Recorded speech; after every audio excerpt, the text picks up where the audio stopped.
Hi, my name is Keandra. You are, and the member of my groups are Dex, Tylen, and Michaela. And today we're going to be talking to you guys about family and marriage. Well, let's stop for a second. When you think about family and marriage, what exactly comes to mind? I'll give you a second to think about it.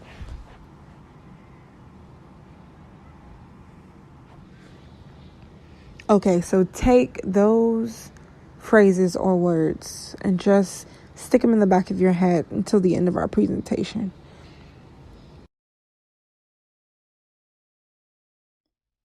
Rights, responsibilities, statuses, and roles in families.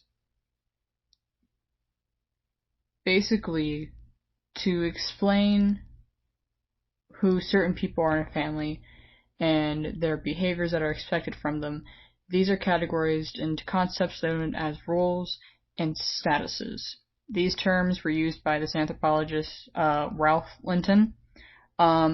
He supposedly used them first, and these terms have stuck with social science ever since he used them. Statuses. A status is a culturally designated position a person occupies in a particular setting, while a role is the set of behaviors expected of an individual who occupies a particular status. So an example of this can be mothers. Back then, mothers were expected, and in some cultures still today, mothers are expected to stay at home and raise the children and do housework and such as that. However, statuses and roles do change within cultures over time. So kinship and descents. So kinship, what is kinship? Kinship is basically a word that describes cultural recognitions between family members. You have two types. You have a consanguineal, which is blood relatives like your parents or your children. And then you have a final kinship, which is through marriage or in-laws. Marriage, which would be like your in-laws or when you adopt. Kinship systems, it's a pattern of cultural recognitions. You have patrilineal descents, which are father and their children, and you have matrilineal descents, which is mother and their children. Something that's really important is that kinship systems don't restrict relationships of emotional bonds between people. You have unilineal, which is basically one side of your family. So like your father's side strictly or your mother's side strictly. And then you have bilateral, which involves both sides, mother and father side together. You have descent groups, which provides members with a sense of identity and social support. Okay, in this slide, we're going to look at an example of a kinship diagram. And kinship diagrams basically are just visuals of descents, groups, and kinships. So if you look at the bottom row in the middle, you see a square. The square represents the Igor, which is basically the starting point, or you can consider it yourself if you are the one who is doing the kinship diagram. The equal signs represents marriage. And a minus sign would represent a union without a marriage. So maybe an engaged couple or just a couple or a boyfriend and girlfriend, but they live together, but they're not married. The lines that come down from the equal signs indicate children between those two parents. Children are normally recognized from left to right, from oldest to youngest. And if you see a slash through the equal sign, means that the marriage has ended. And if you see a slash through a shape, means that that the person that member is deceased. And triangles represent males, and circles represent females. And then you have a lineage, which basically means common ancestors. And if the shape is shaded in, they come from the same ancestor. And if the shape is not shaded in, then that means that person will come into the kinship by marriage. My name is Michaela Wilder, and I'm talking about kinship terms. Kinship terms are a useful way to describe different family relationships across different cultures, and this illustrates how cultures differentiate from one another. So, how one culture might refer to their aunts or uncles or terms they use to refer to those family members versus how another culture may refer to those family members. George Murdoch was one of the first to place kinship into these different categories, 6 main ones that would differ depending on the culture.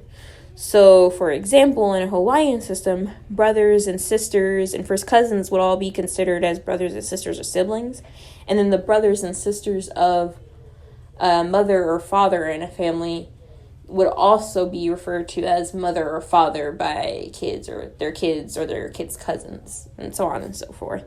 And these systems also range in complexity. So I believe the American system would fall under the more complex side of these kinship terms and systems, and the Eskimo system of kinship terms, if I'm correct. And then we have patrilineal and matrilineal systems. And a patrilineal system would be that your father's brothers are members of your lineage or clan, but your mother's brothers wouldn't be considered part of that lineage or relatives in that matter. And then these same things would apply, or similar things would apply to a matrilineal system. And then some more kinship systems. First, we're going to talk about Croatia. They rely on a patrilineal system, and the uncle's specific name would differ depending on whether he's on the mother's side of the family or the father's side of the family, and then different roles would be given to different types of uncles.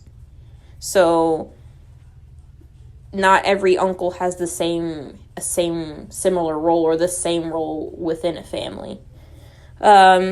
Aunts that are the wives of a father's brother are referred to as Strik or Strina, while aunts that are wives of the mother's brothers are called Ujak or Huna. Sorry if I don't pronounce that right. And sisters of either parent and their husbands are referred as to Tetka or Tekdak. I'm sorry, I'm butchering these words. And these words have no reference to a side of the family. It's kind of used to generally used to just describe that member of the family. A mother's brother tend to serve a mother-like role within a family, and they'll usually spoil their sister's kids more than their own. And I know that a mother's brother is, I guess, popular within this culture, or is well known in this culture. And then in a China system, siblings use kinship terms that would differentiate between gender, and it's comparable to how Americans say brother or sister to differentiate between their siblings.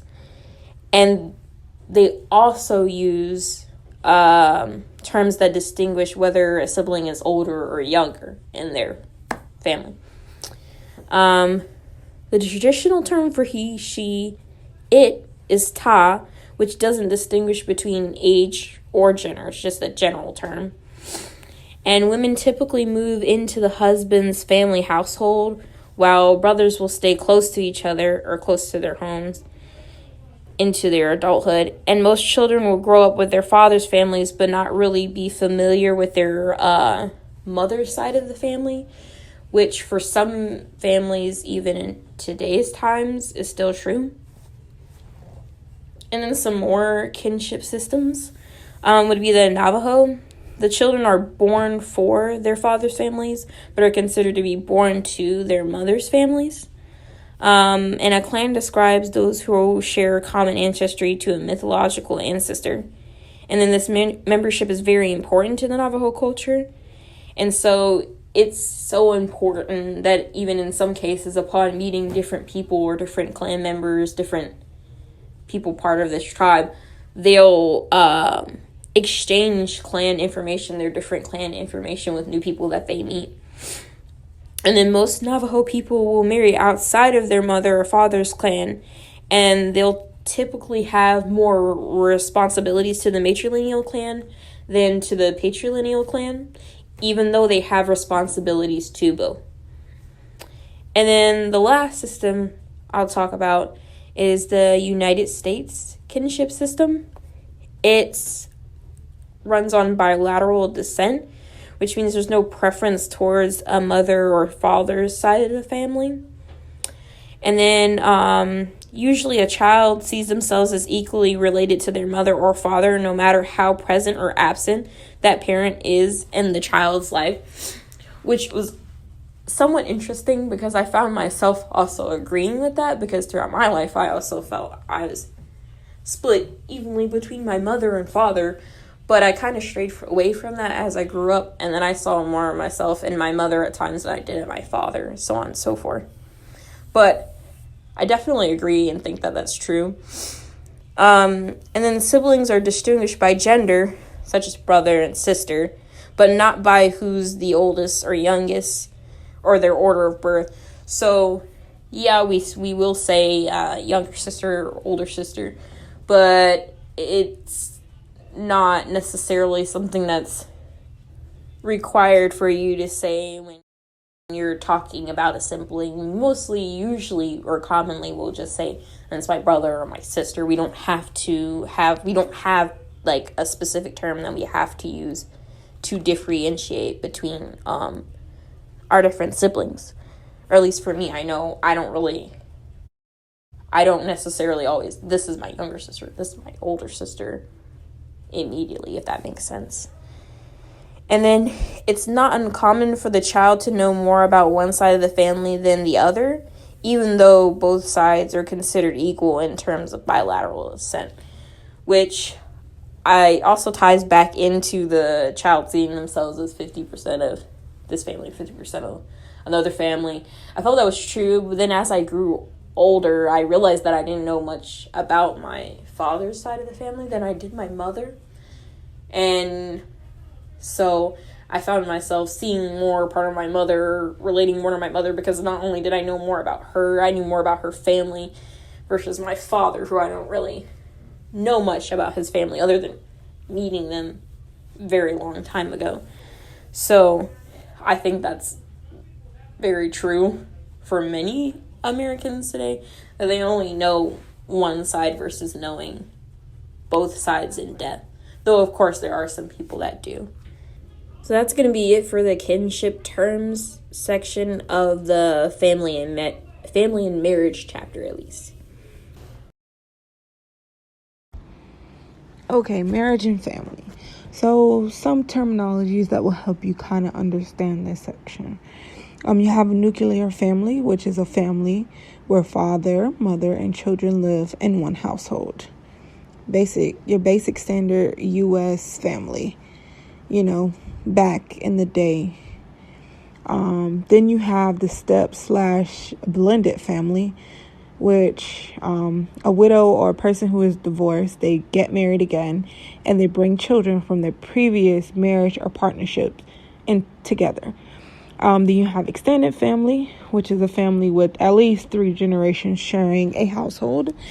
And then you have a STEM family, which is extended family that includes an older couple and one of their adult children with a wife or a girlfriend or boyfriend and their children.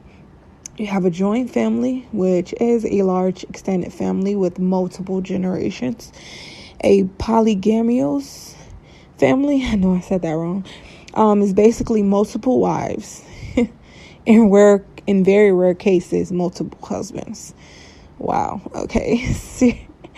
a serial monogamy, which is a marriage to a succession of spouses. Next slide, which is families, households, and domestic groups.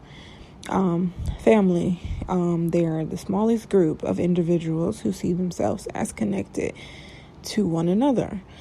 The domestic groups are any group of people who reside together and share activities pertaining to domestic life. And we have the households, which are groups including non-family or kin memberships. Basically, it could be like a roommate, or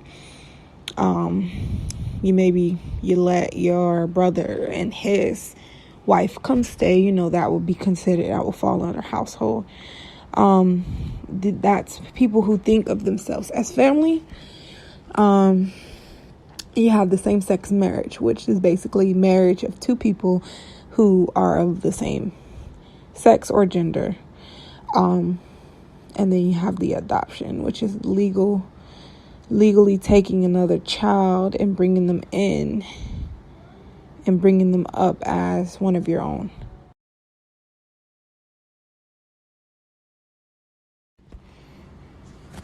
Okay, on to the next. Creating families and patterns of marriage. Marriage exchange, which is marriage affirmed with an exchange of property. You have downtree, which is property or money bought by a bride to her husband in exchange for their marriage. You have the bride wealth, which the bride price, money, property, or other form of wealth paid by a groom and his family to the family of the woman who he wants to marry. That happened a lot back in the day. In other countries, like you bring a goat, you raise a goat or a cow, and you give it to the bride's family in exchange for, the father's daughter. And another one is inheritance, which basically it's passed down, any property, titles, debts, rights, and obligations upon the death of an individual. You have the post-marital residence, where the bride and the groom